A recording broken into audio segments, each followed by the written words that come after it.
तुमच्या घरी पण शिळी चपाती उरते का? त्यात तुम्ही काय करता? बरेच जण आपण शिळ्या चपातीचा चिवडा वगैरे करतो किंवा चहा चपाती वगैरे बरेच जण करतो. पण नेहमी शिळी चपाती आईलाच खावी लागते. अशा वेळी काय करायचं? आणि जर त्या जास्तीच्या चपात्या असतील तर करायचं काय? तर अशा वेळी ना मस्त भन्नाट रेसिपी बनवून द्यायची. कुणाला कळतही नाही की यामध्ये शिळ्या चपात्यांचा वापर केलाय आणि सगळे ना अगदी मागून खातील, कौतुक करतील याची मात्र मला 100% खात्री आहे. तर इथं बघा मी 2 शिळ्या चपात्या उरलेल्या त्या घेतल्या. आता ह्या एका साइडला ठेवून घेऊयात.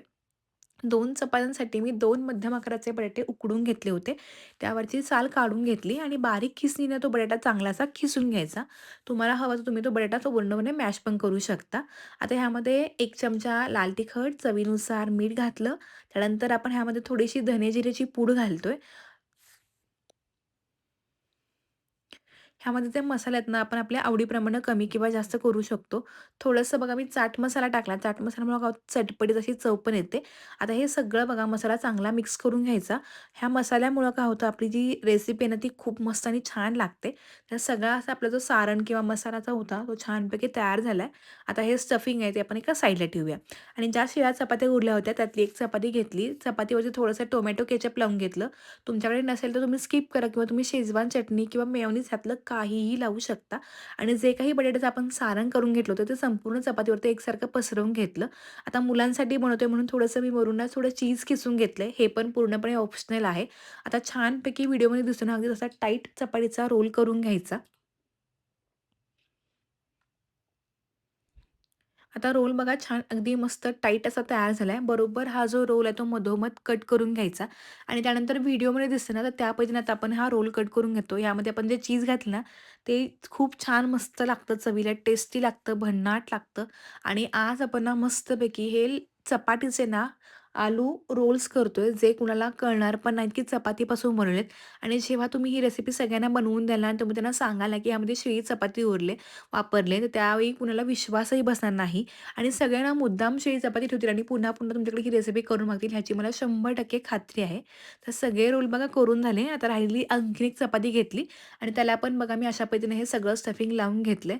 स्टफिंग लावताना थोडासा त्रास होतो, हे पसरत नाही. थोडंसं हाताला पाणी किंवा तेल लावून घ्यायचं आणि हे सगळीकडे चांगलं एकसारखं पसरवून घ्यायचं. वरून चीज घालायचं आणि पुन्हा टाईट रोल करून घ्यायचा. पाहुणे जर येणार असतील त्यावेळी आपण बऱ्याचदा भरपूर चपात्या किंवा पोळ्या करतो आणि त्यातल्या पोळ्या काही शिल्लक राहिल्या की करायचं काय हा प्रश्न पडतो. अशावेळी मस्तपैकी ना असे रोल्स बनवून ठेवायचे आणि आयत्या वेळी मुलांना तुम्ही बनवून द्यायचं. हे मुलांचा टिफिन असू दे किंवा संध्याकाळच्या वेळी काहीतरी खायला हवंय, तर ही भन्नाट रेसिपी तुम्ही नक्की बनवून देऊ शकता. टाईट रोल बनवून कट करून घेतले. आता एका पॅनमध्ये बघा थोडंसं तेल घातलं. तेल गरम झालं की सगळे रोल ना मस्तपैकी शॅलो फ्राय करून घ्यायचे. आता हे रोल अजिबात डीप फ्राय करायचे नाहीत, कारण हे शॅलो फ्राय केल्यावरच खूप छान टेस्टी लागतात. खालची आणि वरची बाजू ना मस्तपैकी कुरकुरीत होते आणि जे चीज आहे ना ते आतमध्ये मस्त असं मेल्ट होतं. टोमॅटो केचप किंवा पुदिन्याची चटणी अगदी कशासोबत पण आपण हे सर्व्ह करू शकतो. तर तुम्ही नक्की असे हे शिळ्या चपातीचे आलू चीज रोल्स करून बघा आणि तुम्हाला ही भन्नाट आयडिया कशी वाटली हे कमेंट करून सांगायला विसरू नका. आजचा व्हिडिओ आवडला असेल तर व्हिडिओ कोणत्या गावातून, कोणत्या शहरातून पाहता हे पण मला कमेंट करून नक्की सांगा आणि तुम्ही शिळ्या चपातीचं काय बनवता त्याची रेसिपी मला नक्की कमेंटमध्ये सांगा. आता एका बाजूनं बघा छान असे रोल झाले. आता हे रोल पलटी करून घेऊयात. ह्याचा रंग बघा काय सुरेख आलेला आहे. अगदी मस्त गोल्डन ब्राउन रंग. चपाती पण छान अशी कुरकुरीत, आतलं स्टफिंग मस्त चटपटीत. अशा वेळी बाहेर पाऊस पडतोय आणि असे गरमागरम जर रोल बनवून दिले ना, तर एक काय 4 चपात्या संपतील. त्यामुळे तुमचं टेन्शन मिटेल आणि कुणाला एकट्यालाच ती शिळी चपाती खावी लागणार नाही किंवा त्या वेस्टही जाणार नाहीत ह्याची मात्र 100% मला खात्री आहे. तर मस्त असे रोल माझे गरमागरम आणि तितकेच कुरकुरीत तयार झाले. लहान मुलं असू देत, मोठी मुलं असू देत, 100% मी सांगते आवडीनं खातील अशी रेसिपी आहे.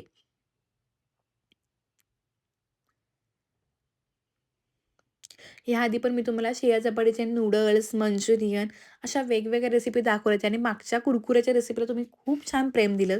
आजची रेसिपी पण तितकीच छान टेस्टी आहे. आता हे मस्तपैकी हे सगळे रोल बघा कुरकुरीत झाले.